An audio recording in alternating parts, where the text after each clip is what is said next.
Hello everyone and welcome to the 8th episode of an interview with Mr. Rajesh Talwar. Today we are going to take up another play which goes by the name High Fidelity Transmission. So Mr. Talwar, to start off, the name in itself sounds like something which is related to the area of maybe engineering or something like that. So first of all, what is with the name and what is the book about? Hi Ananya, it's good to be back with you. High fidelity transmission, you're right, it's more of an electrical or engineering kind of term. So it's a play on the term. This is quite a serious play. It's a play on HIV/AIDS, and it's a play on the word high fidelity. In the context of the play, it's talking about faithfulness. High fidelity meaning high degree of faithfulness in the context of a marriage or in the context of a relationship, but still transmission of the HIV/AIDS virus. So high fidelity transmission, one of the many themes running across this play, but one of the important themes is that HIV/AIDS can be transmitted even in those cases where a partner is being highly faithful. So, isn't faithfulness important between partners to, prevent AIDS? Ananya, faithfulness is important for sure. There is the ABC of AIDS prevention. A refers to abstinence, B refers to be faithful, and C refers to condom use. Now, the ABC is meant to be read together. So it doesn't mean that if you are just practicing B or if you are just practicing A, that's enough. Condom use is very important also. So while faithfulness is important, you need to understand that abstinence could be important, but quite often these are not practical options in many countries. Condom use is very important, and so high fidelity transmission brings this issue to the fore in the play because there are two characters in the play, a student and a lecturer, a college lecturer, who both get HIV through a single unprotected encounter, sexual encounter. On the other hand, there is the lecturer's husband who is having multiple relationships.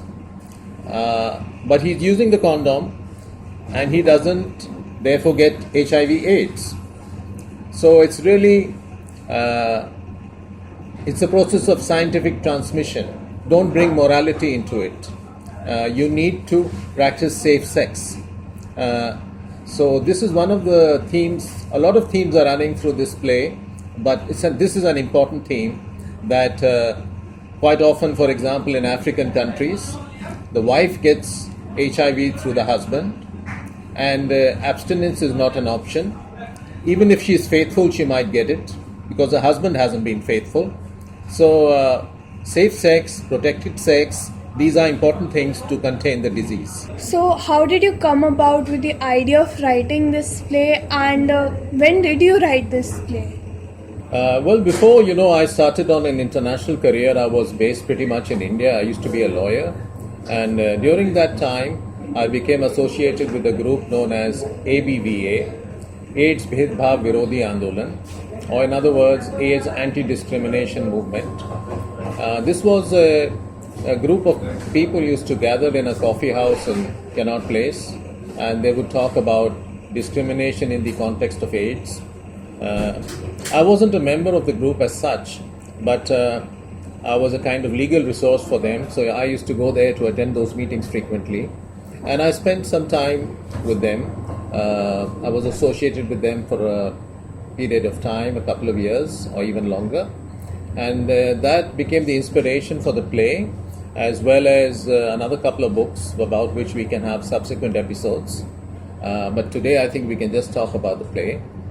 And this was a very interesting group because it had, for example, there was a registrar from one of the top hospitals in Delhi who had resigned his job and just gone into full-time social service.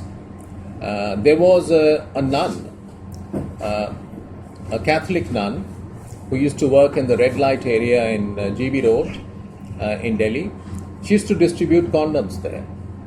And there was a blood donor, a middle class person who used to donate blood. There were also many other interesting characters who came up, and the work was purely voluntary. I should explain that, when I started working overseas, I found a lot of people who said they were volunteers, but volunteers quite often means people who are paid less, but it's not completely free. But these were people who worked just out of their good intentions. They did not take any money. They did not have any visible benefit. So you could say that they were dedicated, highly principled individuals. Although this is a long time ago, I feel it's a good time to celebrate the heroism. For example, one of the characters in my play is a nun, and it's based on this real-life nun whom I met. It was very brave of her to be distributing condoms, because this was against the Catholic Church policy. And so she rebelled against the church because she felt this is the right thing to do, to educate sex workers on condoms, to make sure that the people who are visiting them use condoms to contain the spread of the disease. So that was heroic. Even the doctor, who designed a very good job just to work on the cause, I consider him also a modern day hero. And so also other people. There was another young lady lawyer who was associated with the group. There were many people, and the group took out many important reports. They took out reports on women and AIDS. They took out reports on how AIDS is going through the use of needles in the Northeast, and they took out a series of reports. I wasn't involved in those reports, but I represented them in the courts. Okay, so you represented them in the courts, just like you said, just like you told us. So, what kind of a case did you file on their behalf? Well, let me talk about. There were many dimensions to the legal work which I did for them, but some of them involve other books, which I mentioned earlier. But for example, one of the cases which we filed was to do with mandatory testing. At that time, the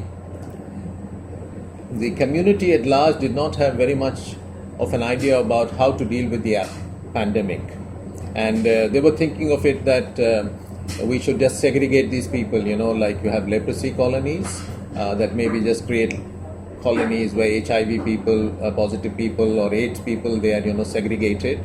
And one of the issues which came up was that the prisoners in Tihar jail, they should be segregated.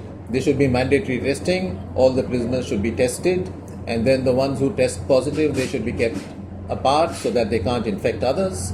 This was the thinking. So one of our prayers was to the Delhi High Court: mandatory testing is not a good idea. It's in violation of World Health Organization guidelines and principles. It should be stopped. So, how did the court react to this? The court actually was pretty ignorant as well. So the judge who was hearing the case, he was a very nice man, but he asked me, "Mr. Talwar, are you trying to spread AIDS or control AIDS?" I think what the DIG police at that time, it was Kiran Bedi, what she's doing is very commendable. This is how we should control the disease. Test everybody, and if somebody is positive, segregate them. That's the way to go. And then I had to explain to him, that is not the way to go, Your Lordship. Read these guidelines. These are WHO guidelines.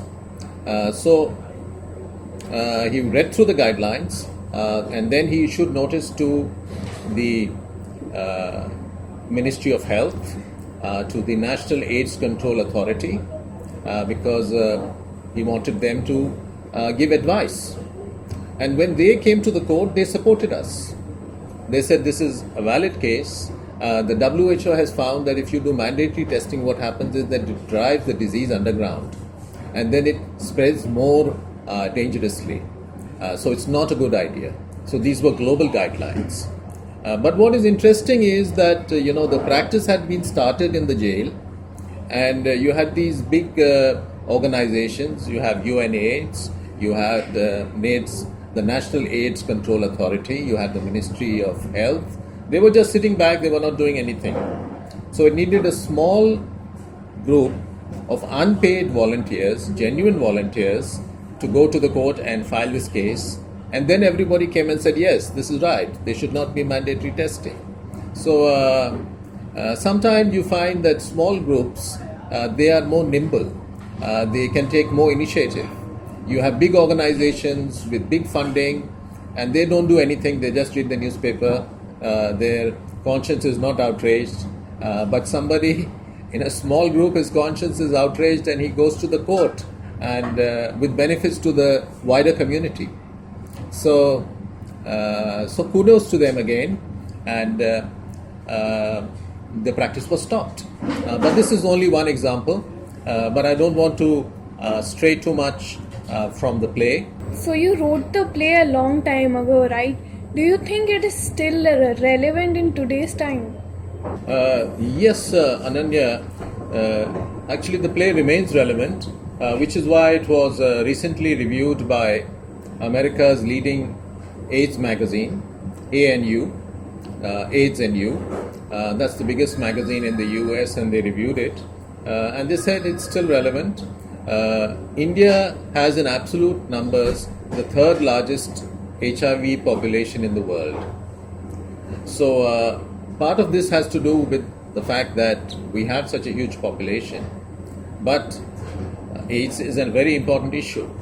We are number third in the world in terms of absolute numbers. In terms of percentage, it may not be so high. The themes still remain current. When the play was originally written, it was used by a lot of NGOs, especially in Rajasthan.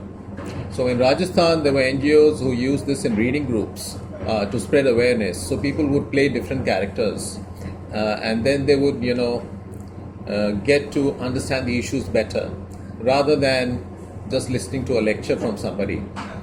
So lots of groups use this.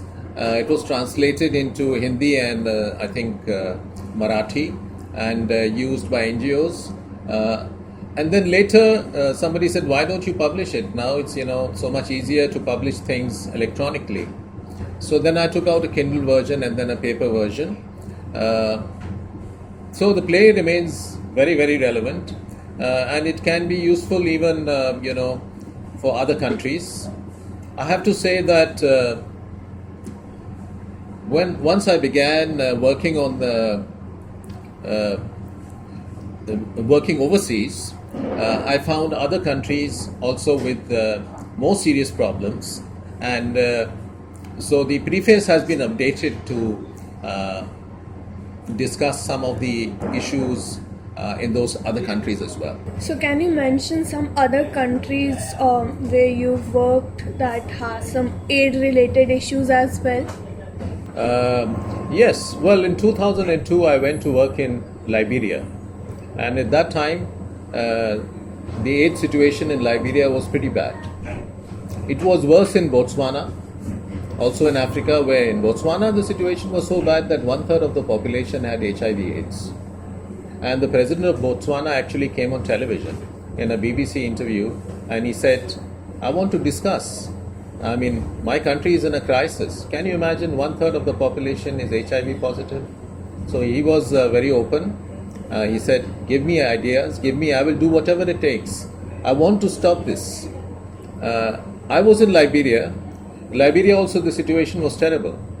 Although I was not working on AIDS as such, my work was in a different area. But because of my background, I couldn't help but be involved in that or be interested in that.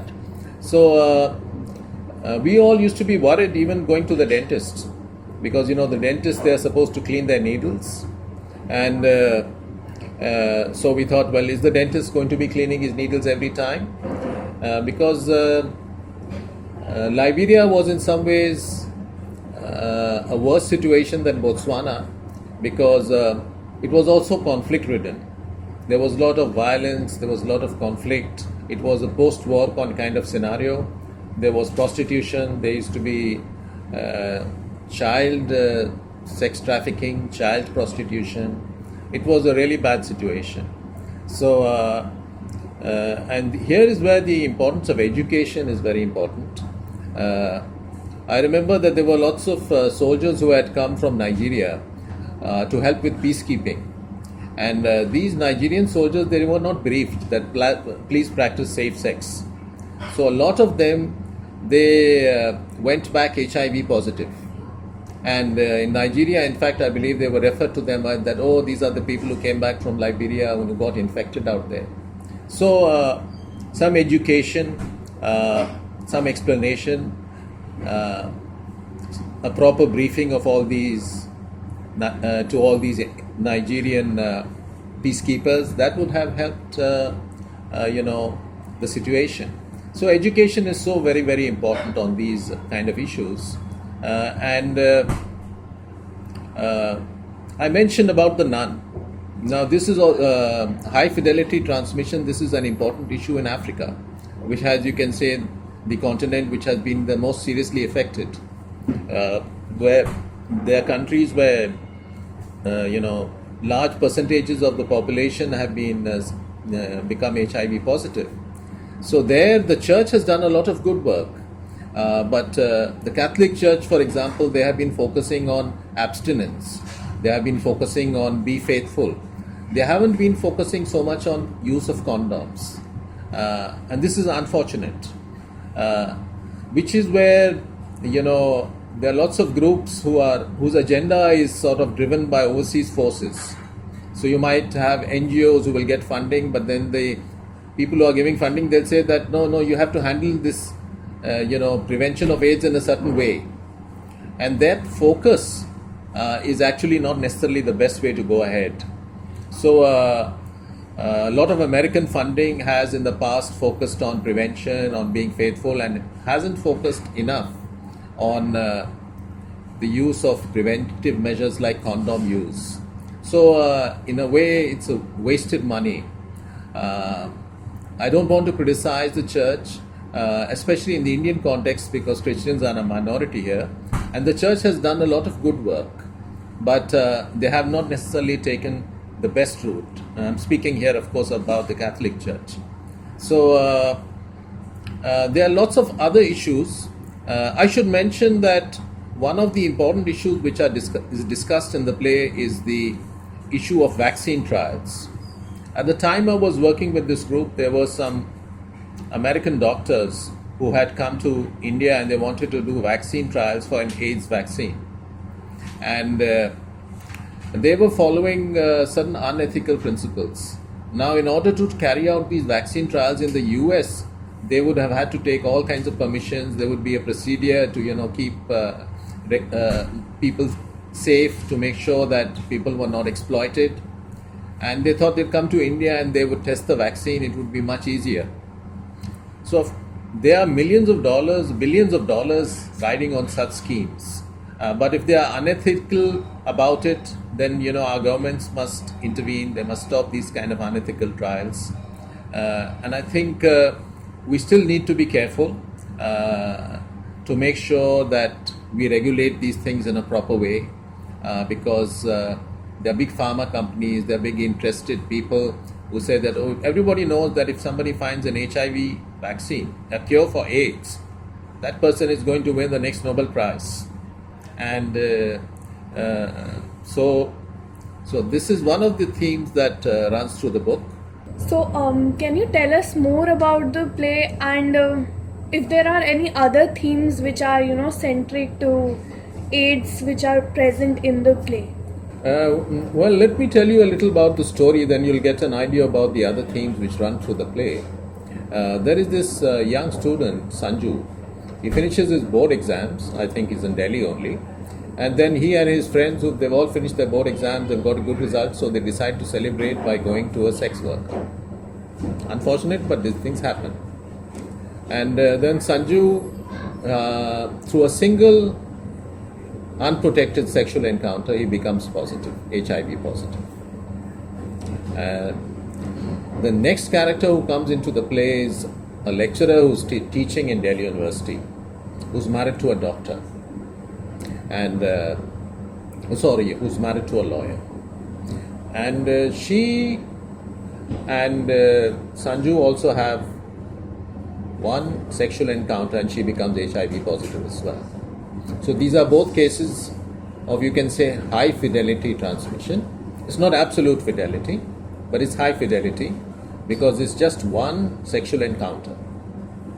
Now the lecturer, she has a husband. He's very promiscuous. He's having relationships with lots of women, but he doesn't get HIV positive, he doesn't get it because he's using protection all the time. So that's one theme which runs through the play, high fidelity transmission. The other theme is the work of small groups, and sometimes how big groups like, big NGOs, the play hints at the racketeering within them. They take millions of dollars. Not all of them do necessarily good work. There are, of course, big NGOs who do great work, and some of the work can only be done by big NGOs, like intervening with the government. But at the same time, there are NGOs who take a lot of money, but they don't really use that money very well. So there are also rackets in the name of NGOs.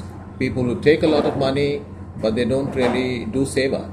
So I don't say that people should not be professionally organized, that they should not receive good salaries, but give good wages, but do your work, the work for which you are taking the money. So it brings into, conflict some of the things that you have. On the one hand, big organizations, charitable organizations who are not doing so much, and you have these unspoken heroes, which I mentioned earlier, who are doing a lot. You have big church establishments who take a position that no, we don't want to, this is against our religion, we should not be promoting use of condoms, this is against the word of God. But then you have people who rebel and say, no, I see the situation on the ground, I'm going to promote their use because I think this is going to help save lives. In the play, there are some medical professionals who want to come down to India because they feel that in India they can do vaccine trials just by spending a little bit of money. So they get some patients to sign some forms, HIV patients, and they said, listen, this vaccine might work and you'll be cured. So the issue of informed consent is discussed, that this is not really informed consent, this is just exploiting people, because in their own country they can't do this because there are strict regulations.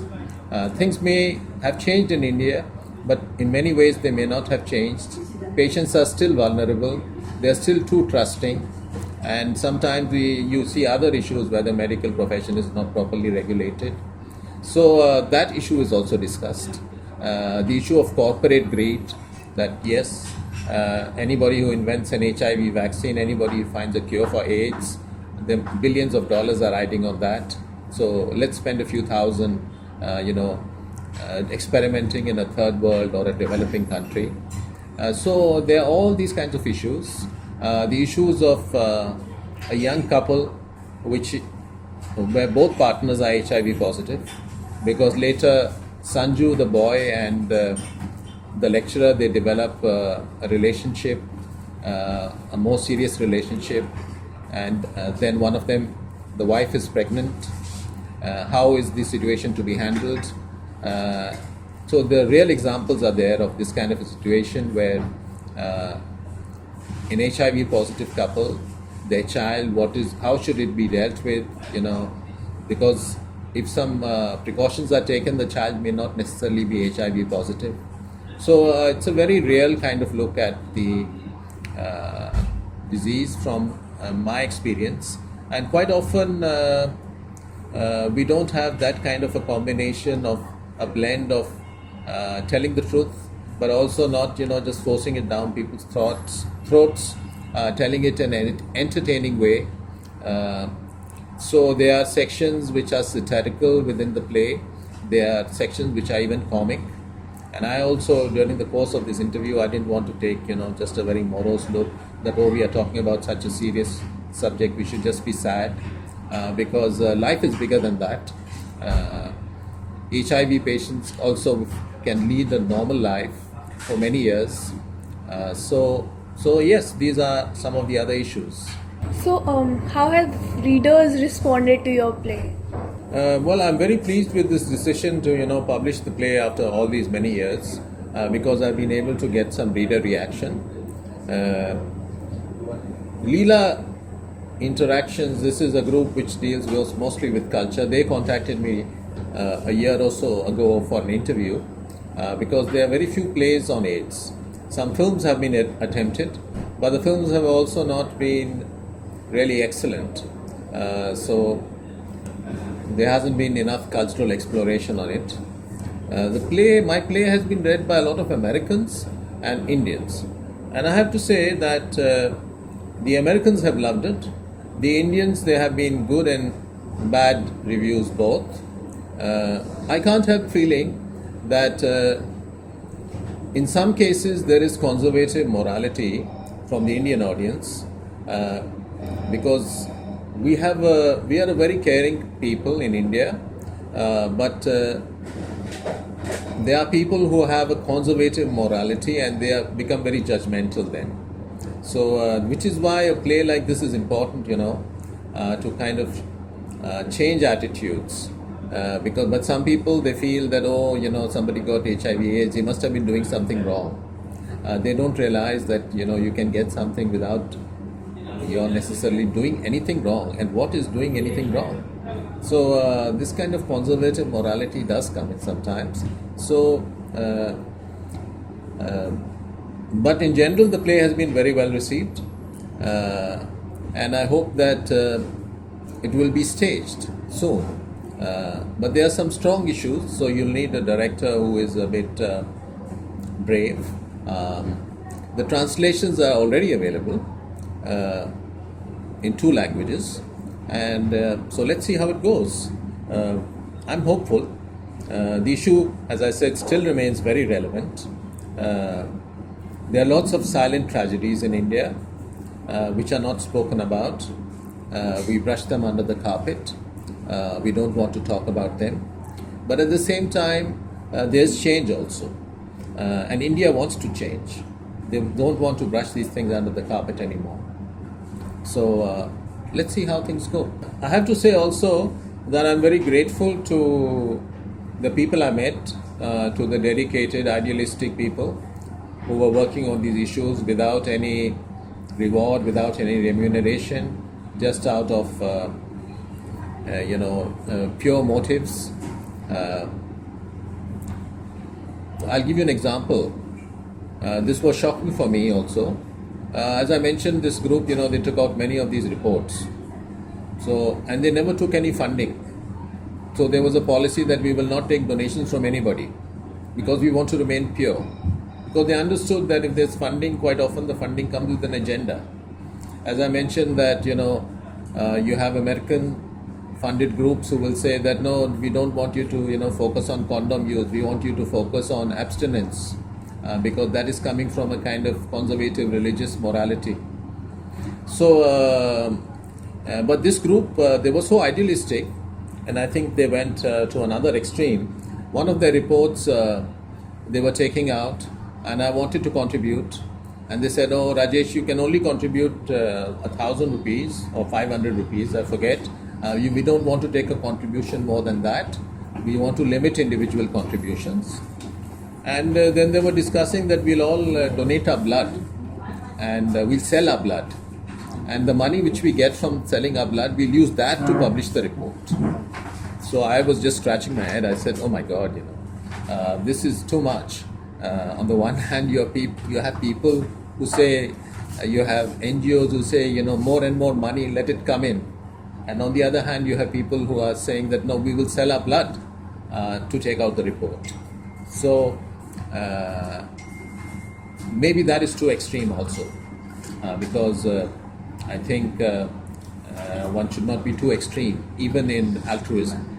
And so yet another episode comes to an end. Thank you everyone for being with us today and hope to see you soon. Thank you, Mr. Talwar, as always, for being here, for sharing with us your experience. Thanks, Ananya. It's always good to be with you and your group. Thanks to your team, and thanks to the cafe also for tolerating us. So, see you soon again. And stay tuned, guys. Hope that today's episode was not only something that you saw, but it was something from which you learned. And hopefully, we'll be back with yet another book very soon.